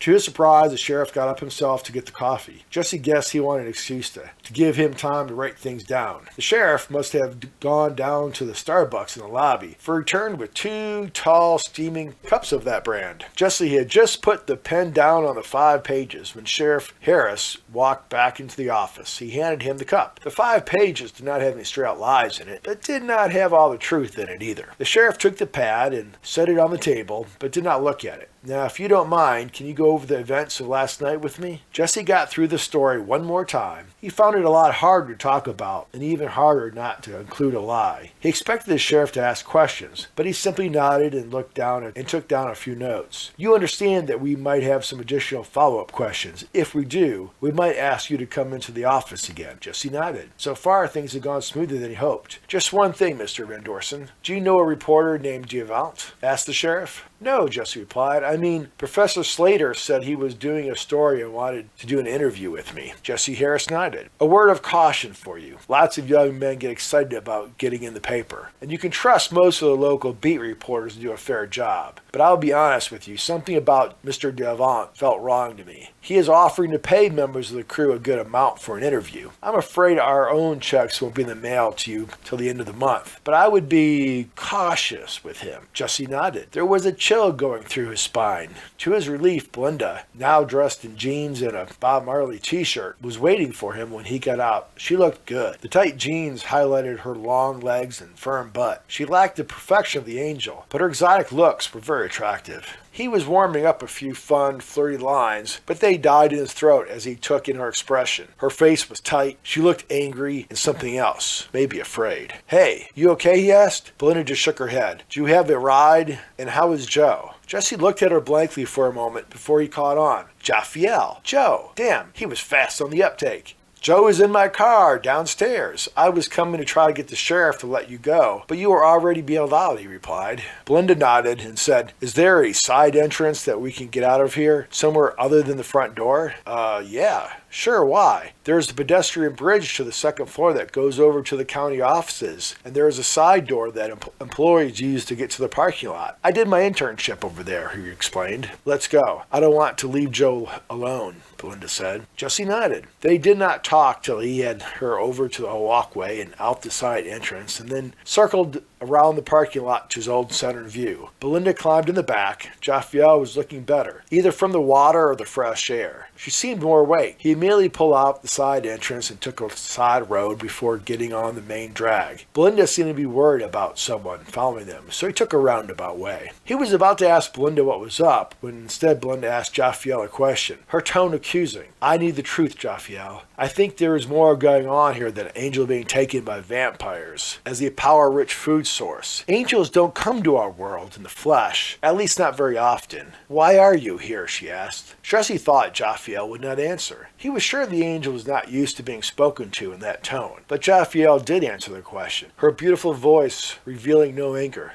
I was tricked. One of my kind was in trouble. The only way to help was to come here in the flesh, but things were not what they seemed. Jesse felt his eyes rise at that answer. Someone had tricked an angel? He was about to ask a question on how that had happened when Belinda asked what seemed like an unrelated question. What choir are you from, Jophiel? The angel became very still for a long moment before she responded, You are a woman of faith. Most people in this modern world think angels are all being the same. same. Belinda did not respond except to say, which? You don't understand. It is not as simple as the old priests and Vatican scholars used to try to describe. They were close to the truth. Many of them were given glimpses and visions, but the attempts to describe it were inexact. They lacked the words. Belinda, you seem to be cornering the market on tangential thinking, then asked, is Jesus truly the Son of God? If we believe in him, are we saved? This seemed to be the first question that did not surprise the angel. There is a reason that angels do not answer that question. On one hand, it is the easiest question of all. Yes, and yes, but it is also a lie, not because it is not the truth, but because it is not the full truth. The angel's musical voice had a more confident tone in it now, as if speaking of such things was more comfortable than speaking of her own situation. Please try to explain it to me, said Belinda. Jophiel looked to the sky for a moment and then said, heaven is not in the clouds in your sky. Jesse had a line for that one. If it was, all traffic controllers would have to be angels, and trust me, I dated one. They are not. His smile went away as both women looked at him in silence. Let me explain in more modern terms. Your science says that while your world is a three-dimensional world, they say that there are other aspects that have 4 or more dimensions. This is true. If simplistic way to look at it, heaven is not a three-dimensional world. We do not have flesh or even movement, and we do not experience time like you do here. So there are many paths to heaven, guessed Jesse. That was his own philosophy. It seemed easy enough to believe in. Yes and no. There is only one truth path, but it cannot truly be explained in a world of only 3 dimensions. Belinda then brought the two subjects together. So, what is an angel, and what kind of angel are you? Jophiel nodded, shaking her pale hair,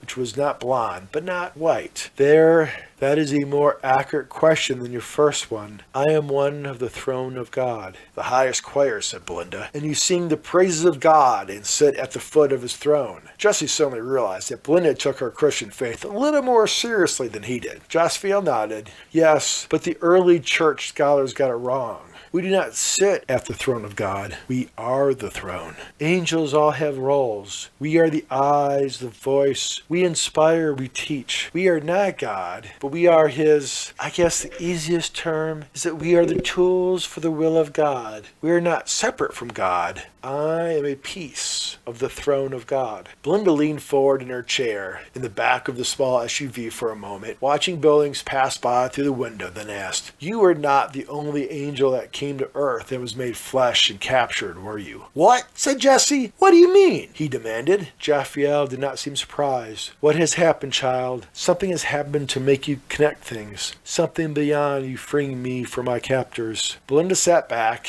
resting in her seat. Jesse looked through the rearview mirror and saw that her eyes were closed and she looked scared. She spoke in a whisper, but loud enough for them to hear, as if she was afraid someone would hear them, even though they were in a moving car. I was hoping to get bailed out. I thought the sheriff or Jesse would do it, but when I was filling out the paperwork, I saw that it was neither of them. The paperwork said Mr. Diavant had paid my bond. Jesse was confused. He's a reporter from Atlanta covering the story of last night. I was surprised he paid your bail, though. Reporters usually won't do that kind of thing. It is against journalistic ethics. Not that many reporters seem to care about balance anymore. It is kind of weird, but what has that got to do with angels? Belinda took a deep breath and said, you know that I was up on manslaughter charges for the deaths that I caused when I escaped a vampire kiss in Atlanta. The kiss was a lot like this one. There was a handful of normal vamps very carefully feeding off of some captured victims, while a master vampire had a powerful supernatural in the back. I never saw the supernatural. We were tightly controlled. I am one of those rare people that have a natural resistance to vampire mind control. In the daytime, I was able to break free of them. I had to injure or kill the other mind control humans in the room to get out. I also staked a vampire that was just a normal one. I had to run, so I did not eat his heart. Jesse nodded. He had read most of that in the paper. Belinda continued. The police just referred to the unknown master vampire as Master Vampire Suspect A, but I heard one of the vampires use his name once. It was Deviant. Unfortunately, when the police came for the kiss, it had been cleared out. I'm now starting to think he had an angel in the back of the immediate hideout. Shit, said Jesse. Now he also was looking at Jophiel with a worried expression. Were there multiple angels taken by vampires? Jesse asked her. Jophiel nodded. The throne of God was made of 7 angels in the beginning, but one of those fell from the grace of heaven and was never replaced. A second angel fell a millennia later, and she was just recently replaced. It was this new member of the throne that brought us to the mortal realm. When he called us to save him, we were afraid of what the consequences would be to the mortal realm if we were reduced to but 5 members of the throne. But now we are all taken.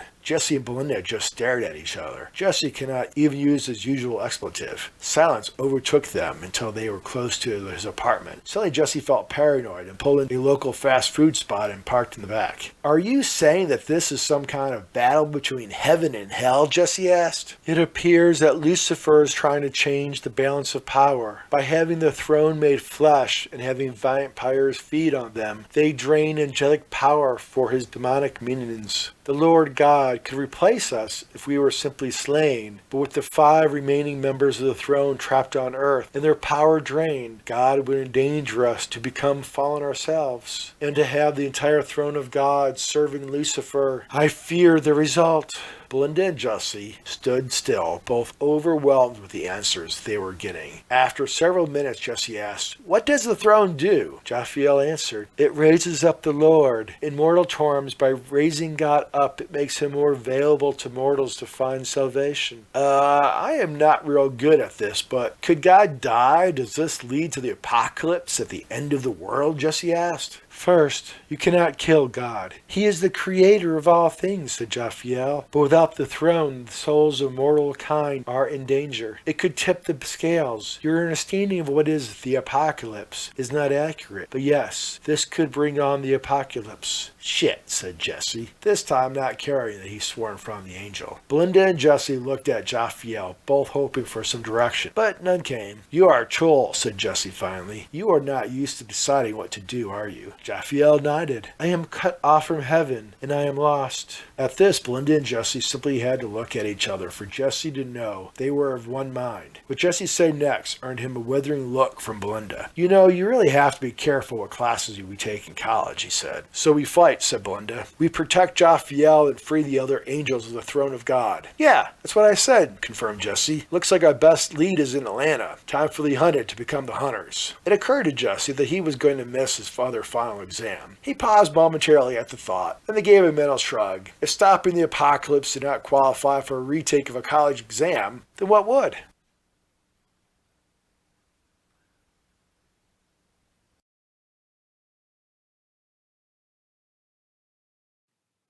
The end? Thank you for reading Jophiel's Blood. Please consider rating a review from whatever retailer that you purchased it. Reviews are very helpful. The Throne of Hearts is also available as ebooks and print editions.